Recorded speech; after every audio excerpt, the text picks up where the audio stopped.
Hi friends, இப்போ வந்துட்டு Covid second wave ரொம்ப அதிகமாக இருக்குது. இந்த டைமில் இம்யூனிட்டி பூஸ்டப் பண்ணுறது ரொம்பவே முக்கியம். நான் ஏற்கனவே இம்யூனிட்டி பூஸ்டப் பண்ணுறதுக்கு தேவையான ஃபுட் என்னென்னு ஒரு தனி வீடியோ ஷேர் பண்ணியிருக்கேன்.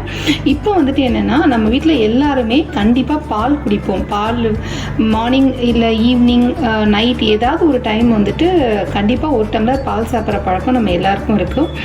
அந்த மாதிரி நீங்கள் காஃபி டீ குடிக்கிற பழக்கம் உங்களுக்கு இருக்குது அப்படின்னா, ஒருவேளை நீங்கள் என்ன பண்ணிக்கிங்க, காஃபி டீ இது ஏதாவது ஒன்று ஸ்டாப் பண்ணிவிட்டு அதுக்கு பதில் மில்க் சாப்பிடுங்க. அந்த பாலில் வந்துட்டு 5 பொருள் நம்ம சேர்த்து கொதிக்க வச்சு குடித்தோம் அப்படின்னா நம்மளோட இம்யூனிட்டி ரொம்ப நல்லா இருக்கும். இதுதான் இன்றைக்கி நான் வந்துட்டு உங்ககிட்ட ஷேர் பண்ணிக்கணும்னு நினச்சேன். நான் ஏற்கனவே வந்து பால் காய்ச்சி எடுத்து வச்சுட்டேன். இது கூட நம்ம என்னென்ன சேர்க்க போகிறோம் அப்படின்னா, இது கூட நான் வந்துட்டு சுக்கு இருக்குல்ல, இஞ்சி வந்து நம்ம ரொம்ப அதிகமாக சேர்த்துக்கிட்டோம் அப்படின்னா அல்சர் ப்ராப்ளம் வரதுக்கு வாய்ப்பு இருக்குது. நிறைய பேருக்கு ஆல்ரெடி அல்சர் இருக்குனாலும் அவங்களால இஞ்சி அதிகமாக சேர்த்துக்க முடியாது. ஆனால் சுக்கு வந்துட்டு அந்த மாதிரி எந்த பிரச்சனையும் நமக்கு கொடுக்காது. ஸோ சுக்கு பவுடர் நான் வாங்கி வச்சுருக்கேன் நாட்டு மருந்து கடையிலேருந்து. அதே மாதிரி மிளகு வந்து பொடி பண்ணி வச்சுருக்கேன். இது பனங்கற்கண்டு, இது எல்லாமே நாட்டு மருந்து கடையில் கிடைக்கும். அப்புறம் மஞ்சள் தூள், இது நம்ம பட்டை இருக்குல்ல, சினமன் பவுடர். இது உங்ககிட்ட சினமன் பவுடர் இல்லை அப்படின்னா நீங்கள் வந்துட்டு பட்டையே கொஞ்சமாக ஒரு இந்த அளவுக்கு எடுத்து ஒரு ஆளுக்கு அப்படின்னா இந்த அளவுக்கு ஒரு 1/2 இன்ச் பாலில் கொதிக்க விட்டு குடிக்கலாம். இது எல்லாத்தையும் நம்ம என்ன பண்ணணும்னா பாலில் சேர்த்து ஒரு 10 நிமிஷம் கொதிக்க விட்டு குழந்தைங்களுக்கு கொடுத்தோம் அப்படின்னா குழந்தைங்களுக்கு வந்துட்டு இம்யூனிட்டி நல்ல பூஸ்டப் ஆகும். பெரியவங்களும் எடுத்துக்கலாம். சப்போஸ் நீங்கள் பால் எடுத்துக்க மாட்டீங்க அப்படின்னா இந்த 5 பொருட்களையும் தண்ணியில் சேர்த்து கொதிக்க வச்சு குடிக்கணும். இது வந்துட்டு ஒரு டாக்டர் தான் எனக்கு அட்வைஸ் பண்ணாங்க. இது குடிக்கவும் ரொம்ப நல்லா இருக்குது. குழந்தைங்க வந்துட்டு நமக்கு யூஸ்வலாக மிளகு பால் கொஞ்சம் காரமாக இருக்கும், பசங்க யோசிப்பாங்க. ஆனால் இது 5 பொருளும் சேர்க்குறப்ப அந்த டேஸ்ட் நல்லா இருக்குது. இன்னொன்று என்ன அப்படின்னா, இது நம்ம மெடிசினல் பர்பஸ்க்காக சாப்பிட்றோம். ஸோ இந்த ஸ்பூனோட அளவு பார்த்துக்குங்க எவ்வளோ சின்னதாக இருக்குது அப்படின்னு சொல்லிட்டு. எவ்வளோ குட்டி ஸ்பூன் பாருங்கள். இந்த ஸ்பூனால் தான் நான் எல்லாமே எடுக்க போகிறேன். இந்த ஸ்பூனால் கூட ஒரு ஸ்பூன் நம்ம எடுக்கக்கூடாது.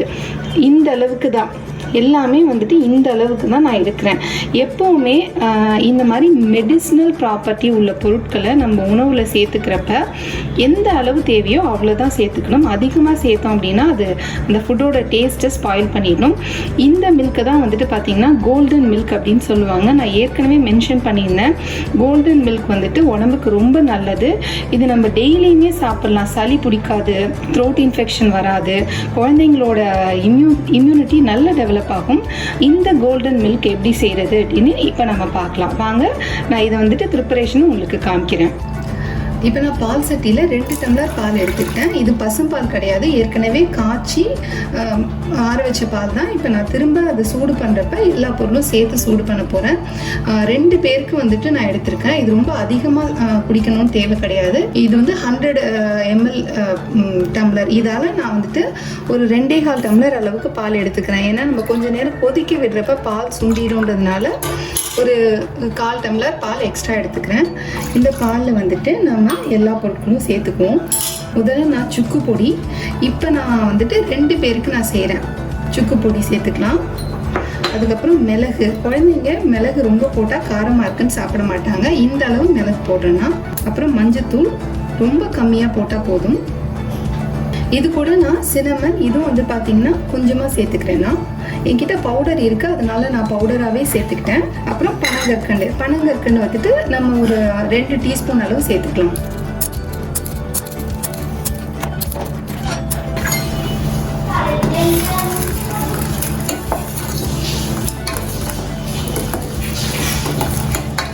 இது வந்துட்டு ஒரு 10 நிமிஷமாவது நம்ம சிம்மில் வச்சு கொதிக்க விடுவோம்.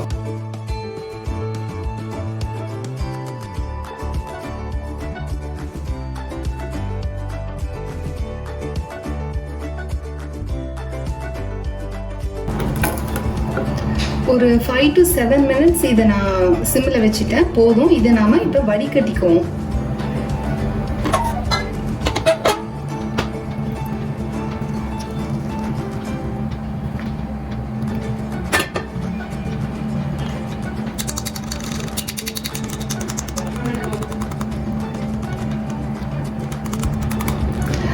இப்போ பெரியவங்க தான் சாப்பிட்றாங்க அப்படின்னா இதை நம்ம வடிகட்டணும்னு தேவை கிடையாது, அப்படியே நம்ம சாப்பிடலாம். பட் பசங்களுக்கு இது வாயில் அவ்வளோதான் பிடிக்க மாட்டேங்குது, அதனால நான் நல்லா கொதிக்க விட்டுட்டு இதை நான் வடிகட்டி எடுத்துடுறேன். எனிவே நம்ம இதை பாலில் போட்டு கொதிக்க வைக்கிறதுனால இதை வடிகட்டி எடுக்கிறதுனால எந்த பிரச்சனையும் கிடையாது. இப்போ சுத்தமாக இந்த பாலை ஃபில்டர் பண்ணியாச்சு.